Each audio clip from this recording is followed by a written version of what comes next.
Learning Tagalog Language by Edupedia World.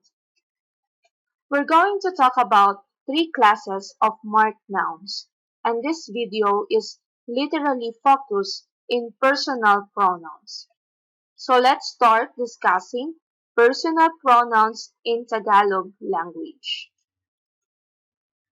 On the chart on the next slides shows personal pronouns are arranged into 2 groups. The first one is the non-plural and the second one is the plural. The first group is called non-plural rather than singular because it includes dual pronouns, meaning literally you and I. The plural pronouns have as a group. The meanings of the corresponding non-plural pronouns with the additional meaning and others, thus the first person plural is literally I and others, the dual plural you and I and others, and so on.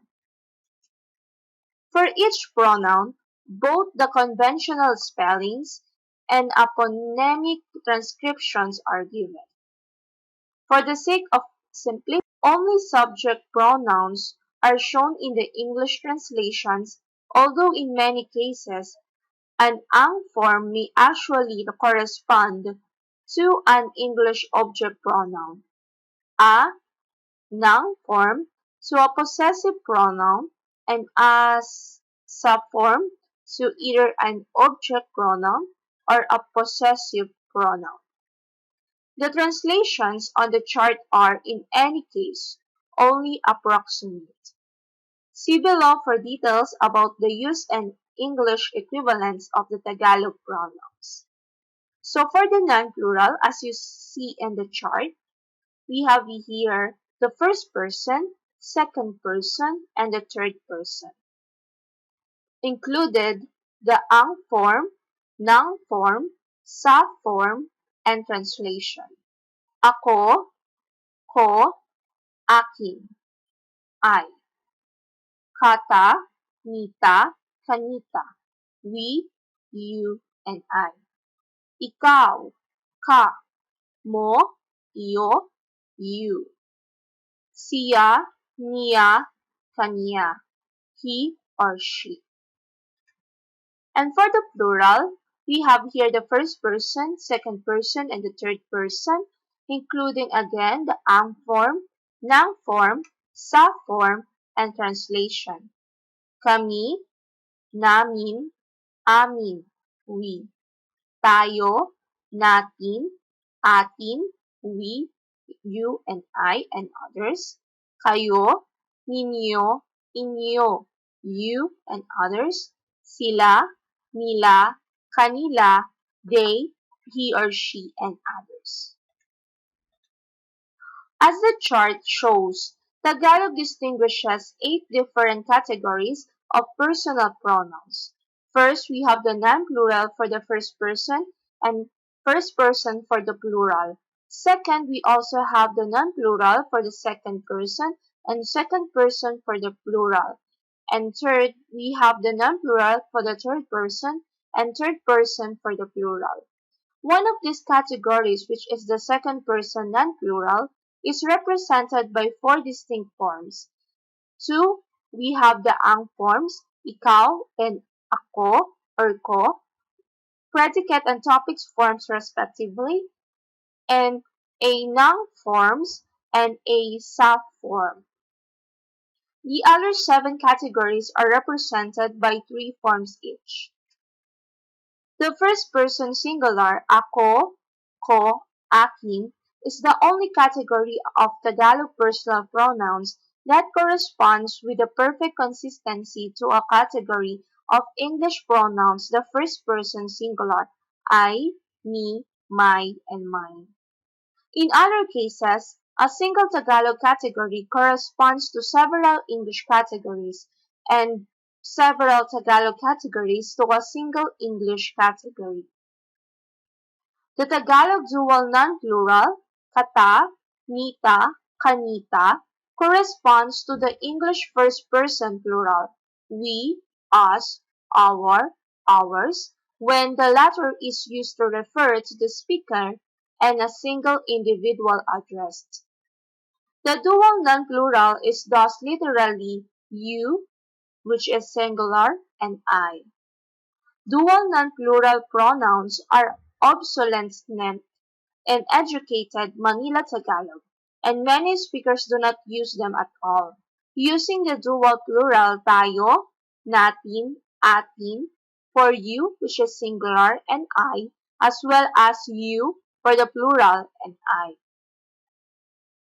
The Tagalog second person singular, ikaw, ka, mo, iyo, corresponds to the English second person, you, your, yours, when the latter is used to address a single individual who is a relative belonging to a younger generation, a friend, a social inferior, or in the case of children and adolescents, an age mate.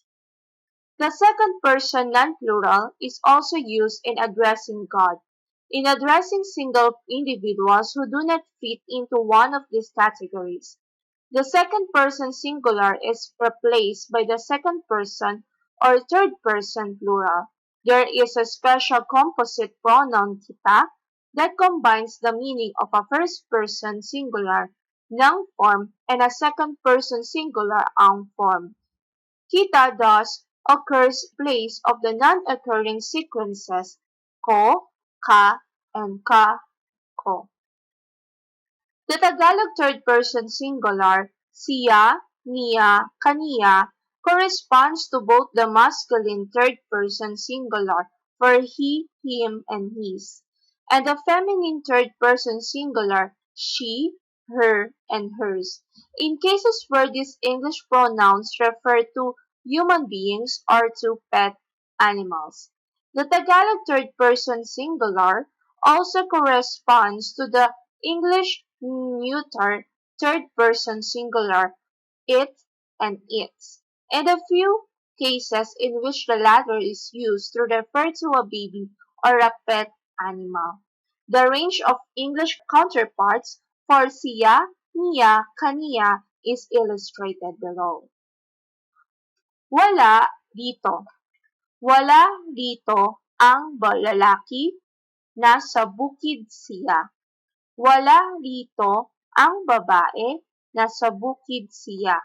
Wala rito ang sanggol, nasa bukid siya. Wala rito ang aso ko, nasa bukid siya. Ang lalaki is the man. Ang babae is the woman. Ang sanggol is the baby. Ang aso ko is my dog. Wala rito isn't here. Nasa bukid siya at the farm. His, corresponding for the lalaki or the man. She is for the babae and woman. And for the baby and the dog, his, she's, or its. Tagalog has no inanimate third-person pronoun, and none which refers to animate creatures other than human beings and pets. Therefore, in cases in which English he and she do not refer to a human being or a pet, or in which it does not refer to a baby or a pet, Tagalog has no overt equivalent of the English pronoun. For example, we have here, wala rito. Wala rito ang baka, ang toro, ang kotse, ang libro. Nasa bukid. The cow is ang baka. The ball is ang toro. The car is ang kotse. The book, ang libro. Wala rito is isn't here. And ang baka, ang toro, ang kotse, ang libro is different. Ang baka, ang toro is considered as animals. So it can be used as its, she's, or its or his. Ang baka, ang toro. While ang kotse, ang libro, is can be considered as its, or she's, and its, which is nasa bukid at the farm. Both the first person plural kami, namin, amin, and the dual plural tayo, natin, atin, are normally translated by the English first person plural we, us, our, ours. The difference in meaning between the two Tagalog categories is a matter of the composition of the grouping they designate. The category that is here called the first person plural may also be called the exclusive first person plural because it specifically excludes the persons addressed. The category that is here called the dual plural may also be called the inclusive first person plural because it specifically includes the persons addressed. The translation of an English sentence like we saw you necessarily involves the first person plural exclusive as the equivalent of we since it is clear that the person addressed is not part of the designated groupings. The translation of an English sentence, like we saw him, however, may involve either the dual plural inclusive or the first person plural exclusive, according to whether the speaker intends to include or exclude the persons addressed from the we groupings. Thus, nakita namin kayo. Nakita namin kayo. We saw you. Nakita namin siya. Nakita namin siya. Nakita natin siya. We saw him. As was noted above, the dual non-plural kata, nita, kanita is obsolescent in contemporary Manila Tagalog and the dual plural is normally used for a grouping that includes only the speaker and a single individual address as well as for a groupings that includes others in addition to this. It is possible that at the one time, the dual plural was used as a polite substitute for the dual non-plural in the same way that the second person plural is used as a polite substitute for the second person non-plural. In contemporary Tagalog, in any case, the use of tayo, natin, atin to designate the speaker and a single individual address does not suggest politeness or social distance, and people who address one another with the second person non-plural pronouns ikaw, ka, mo, iyo use the dual plural rather than the dual singular to designate the groupings you and I. The second person plural kayo, ninyo, inyo is used as the equivalent of the English second person for you, your, and yours in addressing more than one individual and also in addressing a single individual between whom the speaker there is some social distance.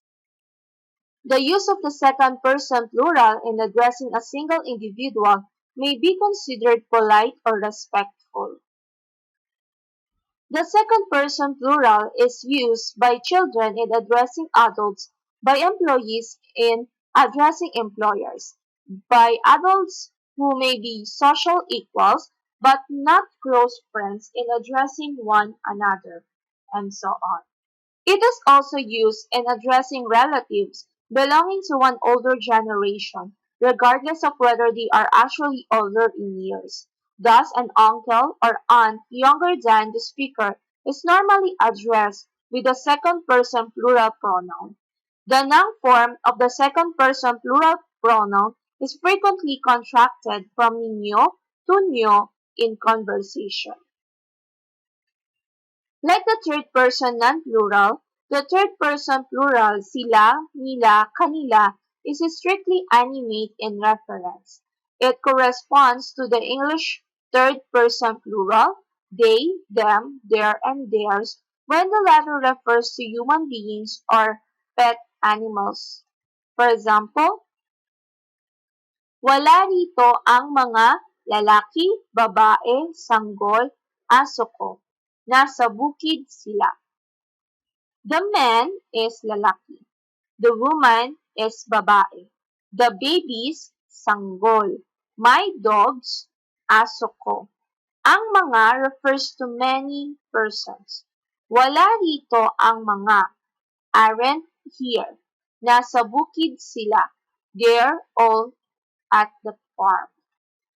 When the English third person plural has an inanimate reference of refers to animals that are not pets, it has no overt equivalent in Tagalog.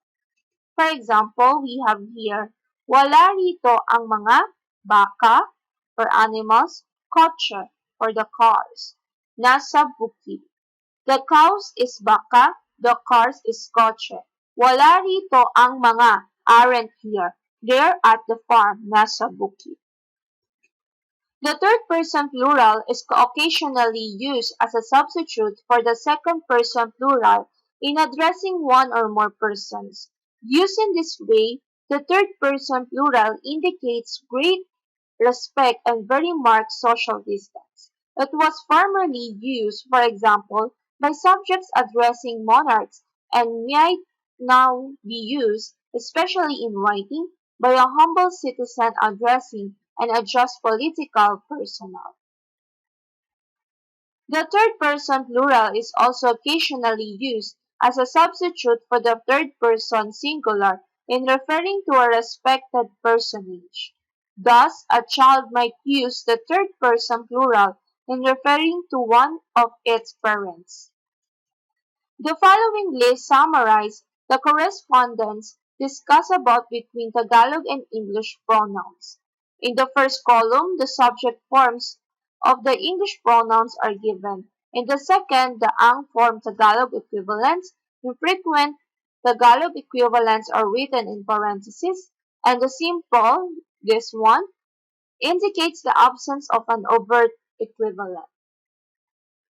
We have here I, ako, you, ikaw, or ka, kayo, sila. He, siya, sila, the same as she. It, siya, we, kami, tayo. They, sila. The ang forms and noun forms of personal pronouns never occur with a marker. The sa forms, on the other hand, are in the most cases preceded by the marker sa. Sa is regularly fails to occur before the sa form of a pronoun only where the pronoun is used as a possessive modifier and is optional when the pronoun occurs in a possessive predicate or after the comparative marker kaysa. In all other cases, sa is obligatorily precedes the sa forms of a personal pronouns. In certain specificable cases, the ang and noun forms of personal pronouns obligatorily occur in sentence positions that are either distinct from those occupied by nominals of other types or not obligatory in the case of nominals of other types. So thank you for listening to Edupedia World. So hope you watch the next video which is discuss the second class for the marked nouns.